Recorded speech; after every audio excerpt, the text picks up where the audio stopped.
Hello, tradeologists. Hey, in this part of the big picture, we're going to talk about a little bit further about technical analysis and exactly how you can use it in order to help determine where prices might go. In other words, we're not trying to predict where prices are going to go. All we're trying to do is get an idea of the probability of prices moving in a certain direction. Does it mean that they're always going to move in the direction that of the highest probability? No. Many times prices will act contrary to what logic would dictate. And not only that, but they're also, when they do act completely different than the probability would state. In other words, if we believe there's a high probability that the market would move up, and all of a sudden it reverses and goes down instead, that is a significant event. Also, we can use different tools in order to determine where prices might go or might not go. Again, with the idea of determining the probability of the prices moving in that direction.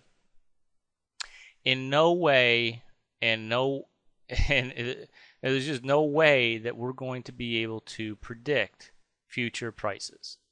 It just can't happen with any degree of certainty, because there's so many different factors in the market that would determine where that price actually will go when it happens. The only thing we can do, again, is, and I'm going to emphasize this as much as I possibly can, is that we only look at the probabilities of price moving in a certain direction. So we have a couple different tools that we utilize in order to make that determination, and I've already told you about some of them, which are support and resistance points. The important thing to remember about support and resistance points are, if it's hit a point and it bounced off of it dramatically, that is a significant either support or resistance point. Okay, I've got the weekly chart of the Dow Jones Industrial Average here, and you can see the little, let me go to a daily chart here, because I do most of my analysis on the daily charts. The little red circles here that you see are points at which the market had moved to and then bounced dramatically off of. And those points become significant the next time that the prices come to that level. Sometimes more than others. For example, on this particular point, it did come back up here, but it didn't drop significantly. It actually rallied through to the other side. This point has become significant here a number of times over the future of the price movement. So in other words, this happened back in early December, but that particular price support level became resistance here, here, here, here, and here again. So it turned out to be a rather significant price level. This was also a very significant price level. Prices bounced off of this as support. After it broke through, it eventually came back up again twice to this very same price level, and prices dropped dramatically from there. So that turned out to be a significant price level. The important thing to remember is that prices do become more interesting, more supportive, or more resistant at certain prices. They, for some reason, hit certain points in the market and then bounce off of those. If you can identify those ahead of time, you'll have a lot easier time determining the probability of future market direction. So how do if I was going into the stock market, how do I really kind of determine the general trend of the market? Well, first of all, I look at a couple of different things. I look to find out whether or not the index or the stock that I'm looking at is making higher highs and lower lows. If it is, then I've determined that the market is in an uptrend. I have to have at least 2 higher highs and at least 2 lower lows before determining that in fact the market is in an uptrend. For example, we would not have had a higher low if it weren't for this low. So we have one higher low here, and then we have a high, but I don't know if that's a higher high yet because I only have one of those. But I do have two higher lows. So now I'm looking for a higher high. After the market had rallied up to this point, I do have my higher high. And I didn't, let's see, I didn't put my oval on that because it's not a resistance point. It's actually just a higher high. So I've got two higher lows, and I've got two higher highs. At that point, it's highly probable that we are in an uptrend.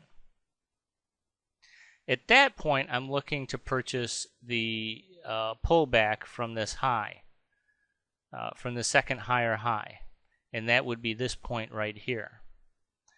At this point, I would go long the market, and you can see it did very well actually the very next day. Another thing that I always take a look at before I take any positions in the market whatsoever is something called the VIX. I will go to the VIX in a second, but I just want to point out a couple other things about determining the probability of future price trends. Generally, in an uptrending market, prices will advance and then pull back sharply. They will advance and they will pull back, either sharply or slightly. And what these are called flags. Let me just draw a little bit of a trend line around this so you can see it a little bit better. These are probably the most reliable continuation pattern in the market.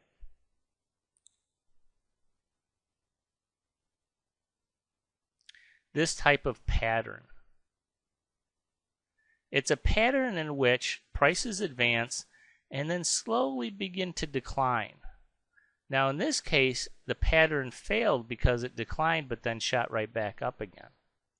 But still, it's still considered a flag. It's a slow deterioration over a number of days away from the high that was established prior to this pattern. And in this case, I think a lot of people probably would have been faked out by the fact that they saw this flag pattern, which is a common technical analysis flag, and a pattern that's commonly used by technical analysts, and they saw it break down here, and they probably would have thought at this point that we were entering a new downward phase of the market, when in reality we have a higher low that was established between this low and this low. And in any time that you have a higher low, you could establish another position in this area. Technically, you wouldn't want to establish a position unless it broke the high of this bar here. Anytime you broke through the high of this bar, then you could go long on the position, and that would have worked out very well.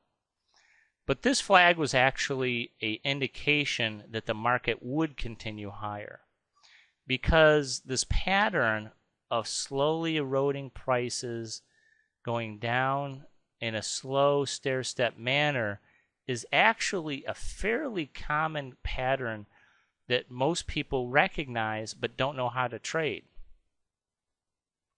For example, if this pattern had resulted in an upside move, breaking through either this high or this line that was established here as a downtrend line, we could probably do a better job of connecting the dots here. And if it had broken through there, they would have taken this as a signal to go long on this particular index. But as it was, it broke down through here instead, hit a support line, and bounced back up again to continue its uptrend.